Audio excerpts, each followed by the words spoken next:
Olá, bom dia, seja bem-vindo e seja bem-vinda a mais uma edição do nosso programa Saúde em Foco, aqui pela UERN TV. Nós estamos ao vivo a partir de agora pelo canal 23.1 da TCM e também, claro, no nosso canal lá no YouTube. Basta acessar youtube.com/UERN-TV e lá você acompanha toda a nossa programação. Bom, nesta quinta-feira nós vamos falar sobre um assunto muito importante. Vamos falar sobre alcoolismo. A gente sabe que beber, muita gente bebe em festas, em comemorações, bebe socialmente, como se costuma dizer. Mas como saber que aquilo está se tornando alcoolismo? É sobre esse assunto que nós vamos falar aqui no nosso programa hoje. E para isso a nossa repórter Blenda Martins preparou um VT para introduzir esse tema. Vamos ver. O alcoolismo é reconhecido como uma doença pela Organização Mundial da Saúde. Essa condição se caracteriza como dependência ao álcool. Embora o consumo de bebidas alcoólicas faça parte do meio social de muitos indivíduos, o excesso e o descontrole sobre essa substância podem indicar um sério problema. Em um levantamento realizado em 2023 pelo Centro de Informações sobre Saúde do Álcool, CISA, sobre o comportamento dos brasileiros com os etílicos, os dados obtidos mostram que 27% dos brasileiros têm consumo moderado de álcool e 17% consumo abusivo. Mas 75% dos consumidores abusivos acreditam que são consumidores moderados. As consequências do uso excessivo de álcool vão além da dependência, com a probabilidade de desenvolver doenças como gastrite, hepatite e cirrose. Não existe um estudo que identifique a causa certa para essa condição, mas é comumente associada a questões psicológicas e pode ser tratada com terapia e medicamentos. Muito bem, então estamos recebendo hoje aqui no nosso programa para falar sobre esse tema o médico psiquiatra Dr. Gustavo Dantas. Dr. Gustavo, bom dia, seja bem-vindo. Olá, minha querida, muito bom dia. Bom dia, pessoal de casa, um grande abraço. Pois é, minha querida, esse assunto é muitíssimo importante. Rende bastante, não é? Verdade. Vamos lá, eu já começo perguntando então, doutor, explica pra gente.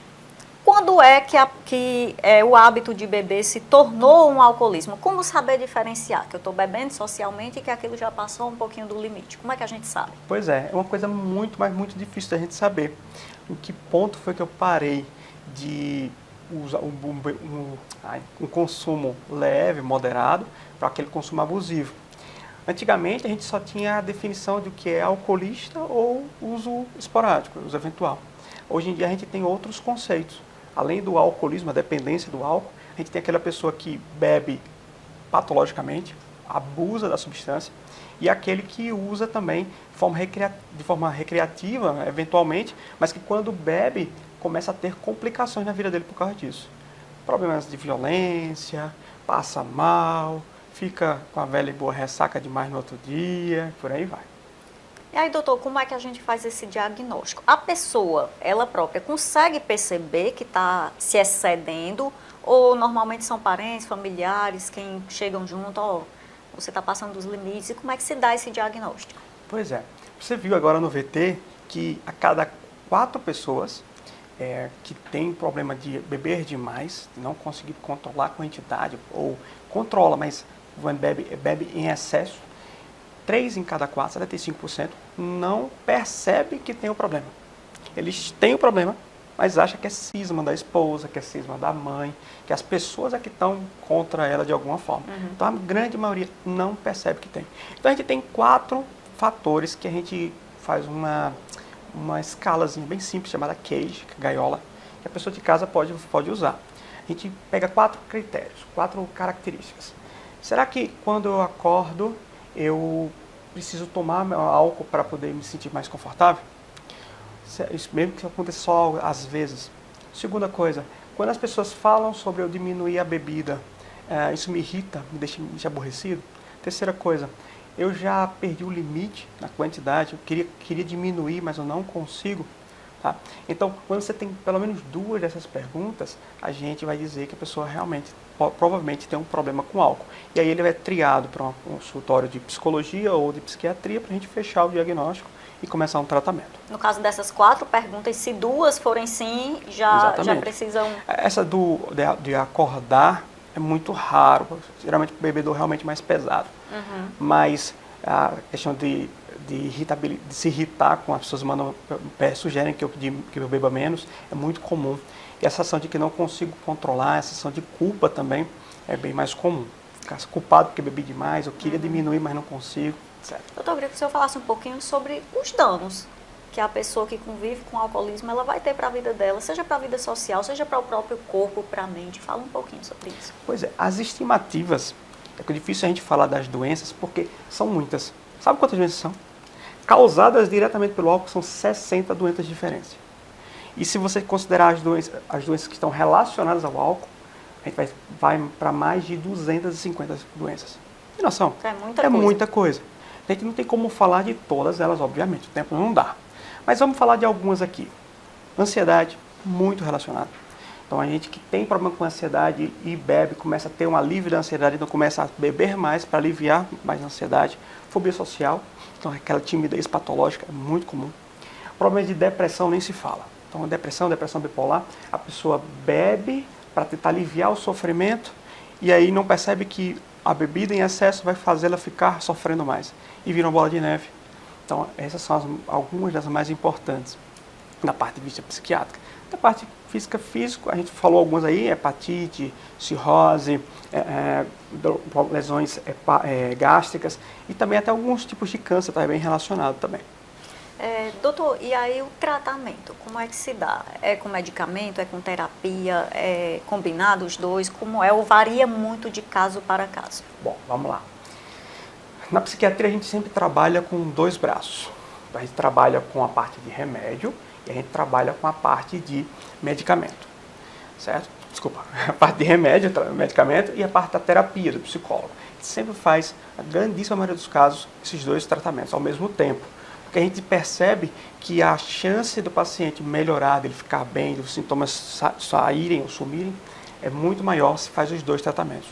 A gente tem medicamentos para a fase aguda, a fase da abstinência, assim que o paciente para de beber, nos primeiros dias, apresenta uma síndrome chamada síndrome de abstinência, que pode ser muito grave, e um outro tratamento que a gente faz para realmente parar a substância. Né? E a parte da psicoterapia tem várias formas de trabalhar, o psicólogo, mas a mais comum, a mais famosa é a famosa terapia cognitivo-comportamental. Doutor, esse tratamento, ele tem uma média de duração de tempo ou é uma coisa contínua, que o paciente vai precisar estar sempre fazendo? Ele tem como se curar do alcoolismo ou é algo que ele está sempre sujeito a ter alguma recaída? Quando me perguntam isso, a gente geralmente faz uma comparação com a obesidade. Eu sou gordinho desde que nasci, então eu sei bem como é que funciona. A gente faz um tratamento para obesidade, conseguimos chegar no peso ideal. Beleza. Mas se você solta o freio, se você começa a bobear, você entra no efeito sanfona e engorda tudo de novo. No álcool é a mesma situação. Na verdade, qualquer vício.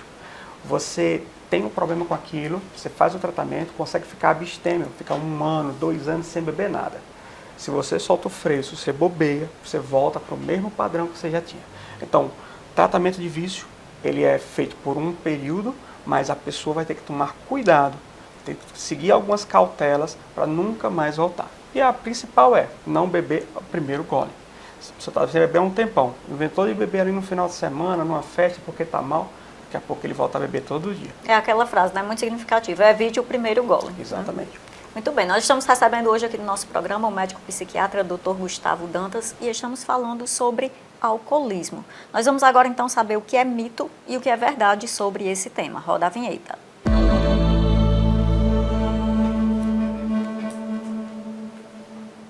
Doutor, a primeira afirmação que a gente tem aqui, e que eu quero saber se isso é um mito ou se é uma verdade, é a seguinte: o alcoólatra bebe todos os dias. Isso é um mito ou é uma verdade? Um pouco de cada, vamos lá. Algumas pessoas, alguns pacientes que têm alcoolismo, eles bebem todos os dias. Mas a grande maioria não. E se a gente ampliar o conceito, aquela pessoa que tem problema com álcool, a grande maioria não bebe todo dia. Mas ele tem que tratar, porque atrapalha a vida dele. Então, é os dois. É mito para algumas pessoas e verdade para outras. Tem muita gente que acha que, eu não sou alcoólatra, eu não bebo todo dia. Exato. Né? E não é bem assim. Você pode ser alcoólatra mesmo não bebendo todo dia. E aí fica um grande engodo, um grande engano. Porque você não precisa beber todo dia. Você pode estar com problemas físicos e psicológicos do álcool há muito tempo. Muito bem. Temos aqui mais uma afirmação. O consumo de álcool é mais perigoso para as mulheres. Verdade? Verdade. Verdade quando se considera o corpo da mulher. Porque ela metaboliza mais lentamente ela tem uma enzima a menos, então ela metabolisma menos. Então o efeito do álcool nela vai ser maior. Porém, se você considerar que o efeito social e psicológico, aí é verdade, é mentira. É mito. É mito. Porque o homem ele tem muito mais complicações. Violência doméstica, prisões, acidente de trânsito e até mesmo porque ele consegue beber mais, ele acaba tendo mais complicações físicas também. Maior chance de cirrose e complicações de doenças físicas por causa do álcool. Muito bem, temos aqui mais uma afirmação. Os efeitos do álcool variam conforme a idade. Verdade ou mito? A gente tem, verdade. A gente vai ter um efeito que a gente chama de efeito de tolerância. Então é muito comum a primeira vez que você bebe, você bebe um pouquinho e tem um efeito, você consegue ficar embriagado com pouquíssimo álcool. À medida que você vai usando a substância, ela vai tendo um efeito de tolerância. Você consegue beber cada vez mais e tem menos efeito. E isso, as pessoas às vezes acham até que é uma forma de dizer que a pessoa é mais macho, que é mais forte, que é mais beber resistente, bastante, né? Consigo beber mais do que todo mundo. Na verdade, isso é um indício, mais um indício de que a pessoa está entrando num quadro de dependência da bebida. Então, temos aqui mais uma afirmação. Café e energético ajudam a amenizar os efeitos do álcool. Isso é um mito ou é uma verdade? Não vai ter essa relação, não. A gente vai ter alguns efeitos colaterais, que é da ressaca. Você tomou um café e dá uma melhorada na disposição, da dor de cabeça, mas não amenizou o efeito do álcool. Você vai continuar embriagado pelo mesmo tempo. Tá? Enquanto você bebeu, enquanto o teu fígado não liberou essa substância, não quebrou e jogou fora essa substância, ela vai continuar funcionando, vai continuar circulando, independente de você tomar uma xícara, duas, uma garrafa, duas de café, vai mudar. Muito bem, e para encerrar o nosso quadro Mito ou Verdade de hoje, o álcool pode cortar o efeito do anticoncepcional. Mito ou verdade? Vou colocar como mito. Pode alterar um pouquinho o metabolismo de qualquer substância. O álcool tem essa característica, ele vai mexer no metabolismo de quase toda substância, ou acelerar ou desacelerar. Como ele é tóxico, o organismo entende que tem que botar ele primeiro para fora antes de fazer agir nas outras substâncias. Então, você pode ter uma maior ou menor disponibilidade, mas normalmente não vai atrapalhar a concepção da mulher, a não ser que seja um álcool extremamente exagerado e um uso geralmente irregular do anticoncepcional, a mulher costuma continuar protegida. Então, principalmente se a gente estiver falando daquela bebida de final de semana, vai continuar protegida sim. Ok, esse foi o nosso quadro Mito ou Verdade de hoje. Nós vamos para um rápido intervalo e voltamos já, não sai daí.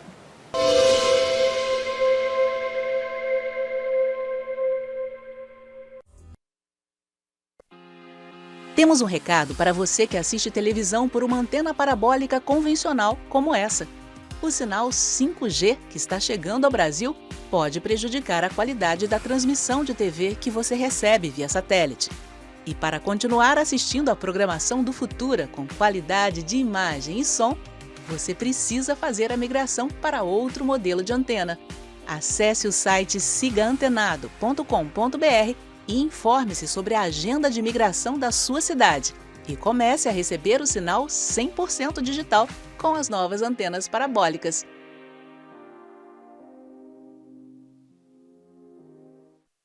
Toda quinta-feira você confere aqui na UERN TV o programa Saúde em Foco. Temas importantes relacionados à saúde são debatidos com a presença de especialistas e, claro, com a participação do público. Saúde em Foco, toda quinta-feira, às 11h30 da manhã, ao vivo, aqui, na UERN TV. Na 7ª temporada do Expresso Futuro, a gente vai falar de tecnologia na Amazônia e também de tecnologias amazônicas. A gente vai mostrar como é que a região está mudando por causa da conectividade. Vejo vocês no canal Futuro. Expresso Futuro, toda segunda, 21h, no Futura.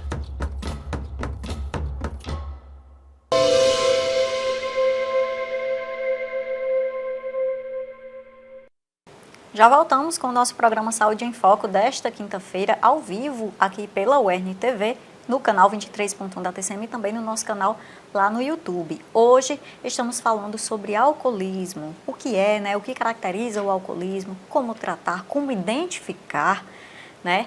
E chegou a hora então de sabermos quais são as dúvidas do nosso público sobre esse tema. Você que deixou sua perguntinha lá na nossa caixinha do Instagram, nós vamos responder agora. É o quadro Quero Saber.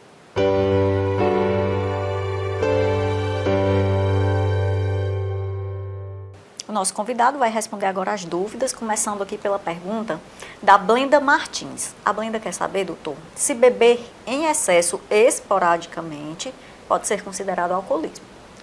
Bom, não vai ser considerado alcoolismo, a dependência, mas pode ser considerado o uso exagerado ou abusivo do álcool. É uma outra classificação, mas que também faz muito mal para a gente.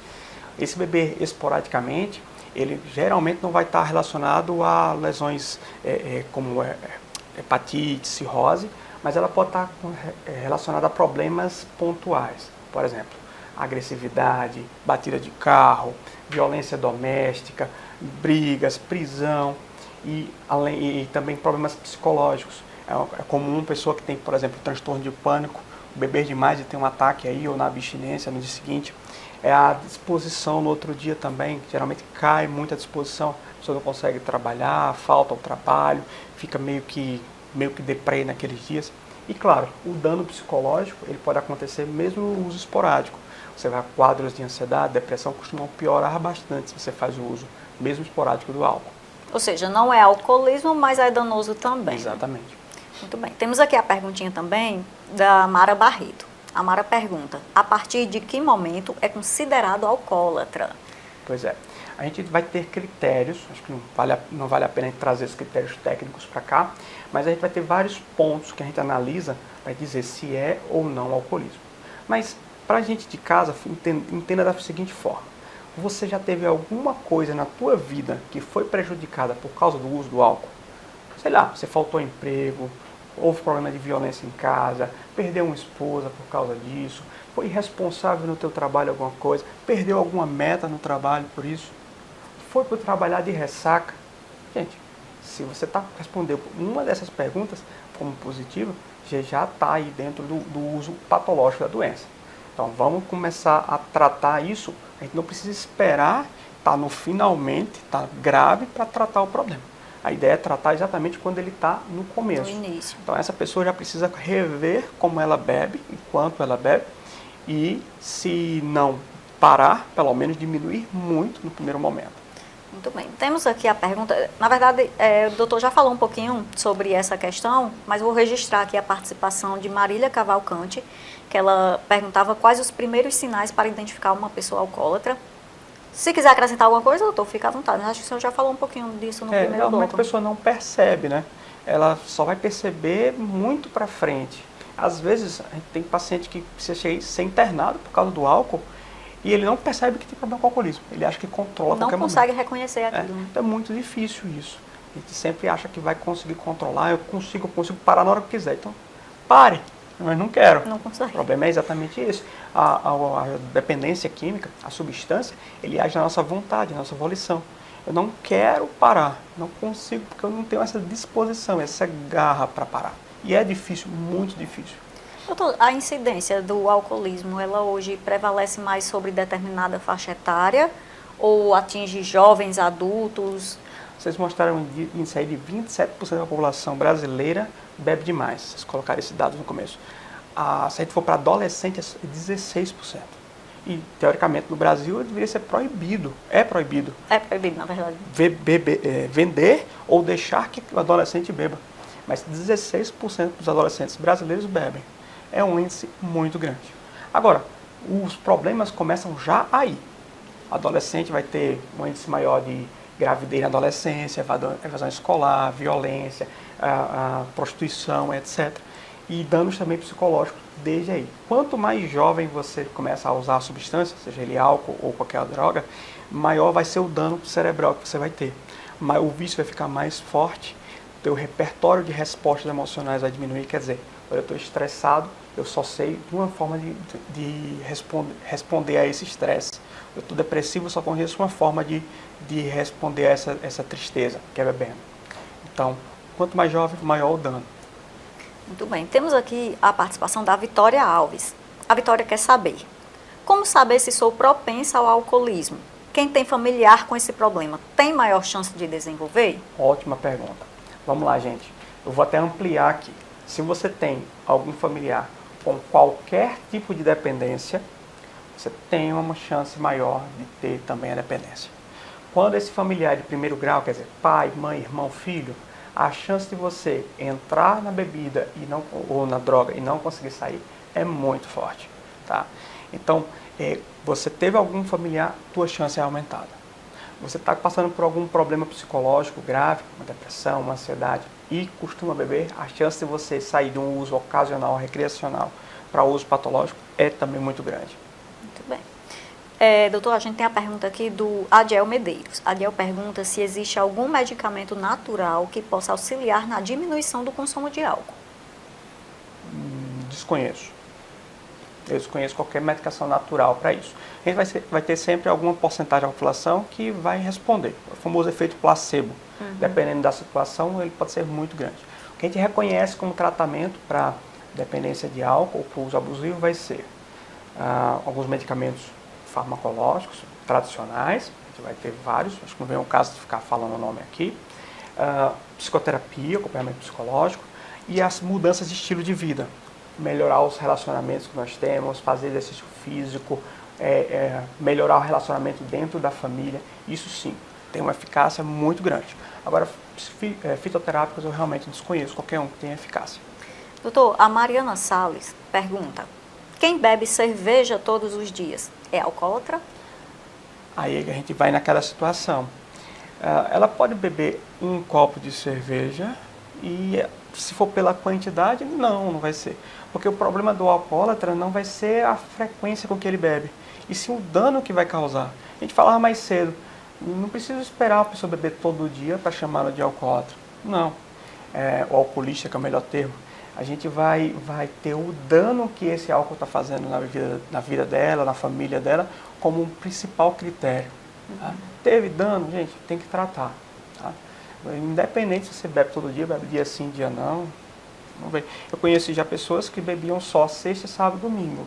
Mas bebia sexta, sábado e domingo o dia todo. A vida dela era uma desgraça. Atrapalhava a vida dela, a família estava infeliz, ele estava infeliz. Gente, você não, talvez você não entre como alcoólatra no termo coloquial, mas o álcool está fazendo um dano enorme na tua vida. Com certeza, vamos ficar atento. Temos aqui também, doutor, a pergunta da Francisca Zilmar. Ela pergunta o seguinte: se a pessoa se tratar, mas voltar a beber, vai ter aquele mesmo vício ou demora mais a voltar? Dependência química, como a história que eu falei da obesidade. Soltou o freio, abriu as portas, ela volta. Pode voltar tão forte quanto e pode ser até pior. Nossa Senhora. Conheço já muita gente que conseguiu ficar 6 meses, 1 ano, 2 anos sem usar a substância e teve a recaída. E quando voltou, às vezes é tão grave ou às vezes até pior do que era antes. Doutor, temos aqui também a participação do Rodrigo Correia. O Rodrigo pergunta: como a comorbidade com outros transtornos mentais, como depressão e ansiedade, que o senhor já falou algumas vezes aqui, pode influenciar no tratamento do alcoolismo? Pois é. Vamos avaliar comigo. Gosto sempre de comparar com a dieta. Você está fazendo dieta e está tudo bem na tua vida, a chance de você conseguir seguir a dieta é grande. Ou moderada, vai. Mas se você está fazendo dieta e está tudo ruim na tua vida, teu casamento está acabando, teus filhos estão doentes, você está doente, está um monte de estresse ou um monte de tristeza na tua vida, a chance de você conseguir fazer essa dieta é perto de zero. E aí o que acontece? Com o álcool é a mesma situação. Se você está passando por problemas ou por doenças mentais, como depressão, ansiedade, são as mais comuns, a chance de você conseguir realmente ficar longe da bebida é muito menor. E aí, mais importante ainda, por 2 motivos diferentes, é mais importante que você trate bem tratado esse problema. E falando em tratamento, a pergunta aqui da Francidalva Medeiros. Ela pergunta se existem diferenças no tratamento do alcoolismo entre homens e mulheres. No tratamento? No tratamento. Tá, não. A gente vai separar não por sexo. e sim pelo dano, pela dependência, o quanto ele precisa daquela substância e pela quantidade de dano que ele tem. Então, se o dano dele psicológico, social, familiar é muito grande, vai mudar se ele vai fazer tratamento em casa, se ele vai precisar de um hospital dia, se ele vai precisar de um ambulatório de psiquiatria, se ele vai precisar de fármaco ou não, e até se ele vai precisar de internamento ou não, no caso mais extremo. Então, infelizmente, a gente tem pacientes que precisam ficar um período muito longo internado para tentar se livrar da substância.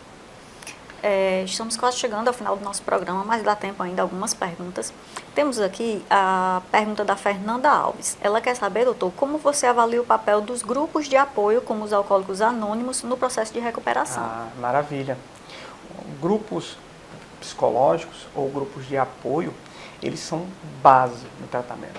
Então, quando a gente encaminha para a psicoterapia, geralmente a gente também pode encaminhar para um grupo de apoio como esse. Só que normalmente o grupo de apoio ele não é feito por profissional, ele é feito por pessoas que já passaram por isso. Então você vai se identificar muito bem com ele, mas às vezes o grupo vai falhar em alguns pontos que precisa ser trabalhado do ponto de vista psicológico. Então se faz o acompanhamento no grupo de apoio, é importante e benéfico. Mas além disso, precisa de acompanhamento psicológico e na maioria das vezes também tratamento farmacológico. Doutor, para encerrar aqui o nosso programa, que a gente já está chegando no final, a Laiane Bessa quer saber qual o papel da família e dos amigos no processo de recuperação do alcoolismo. Como eles podem ajudar? Maravilha. Primeira coisa é que a gente tem que entender. Se você tem um problema com um familiar alcoolista ou com uso patológico da bebida, você tem que ser amigo dessa pessoa. Não adianta nada meter o pau, desculpa a expressão, criticar o doente. A gente tem que fazê-lo ser seu amigo e fazê-lo perceber que você quer fazê-lo melhorar. Se você se afasta do relacionamento, ele fica só e vai dar a brecha para ele piorar o alcoolismo. Agora, se você está perto dele, se ele sente confiança em você, se ele nota que você quer ajudá-lo e não só criticá-lo, aí a chance dele fazer o tratamento, dele ficar bem é muito, mas muito maior. Muito bem, adorei aqui os esclarecimentos, a nossa conversa, doutor Gustavo. Gostaria de agradecer pela sua presença e fique à vontade para as suas despedidas. É um prazer aqui conversar contigo, minha querida, e um prazer ajudar vocês em casa. Queria dizer a nossa frase: a gente tem que lidar com os problemas psicológicos da mesma forma como a gente lida com os problemas do corpo, com seriedade, fazendo tratamento direito. Entenda um problema como o álcool, que parece ser leve hoje, mas que ele pode piorar daqui a pouco, pode estar muito mais grave. Então, esse é o meu recado para vocês de casa. Se cuidem, cuidem dos seus familiares. A gente tem uma vida cada vez mais plena, mais feliz, mais satisfeita. Muito bem, o recado está dado. Muito obrigada pela sua audiência. Estaremos de volta na próxima quinta-feira com mais uma edição do programa Saúde em Foco. Até lá!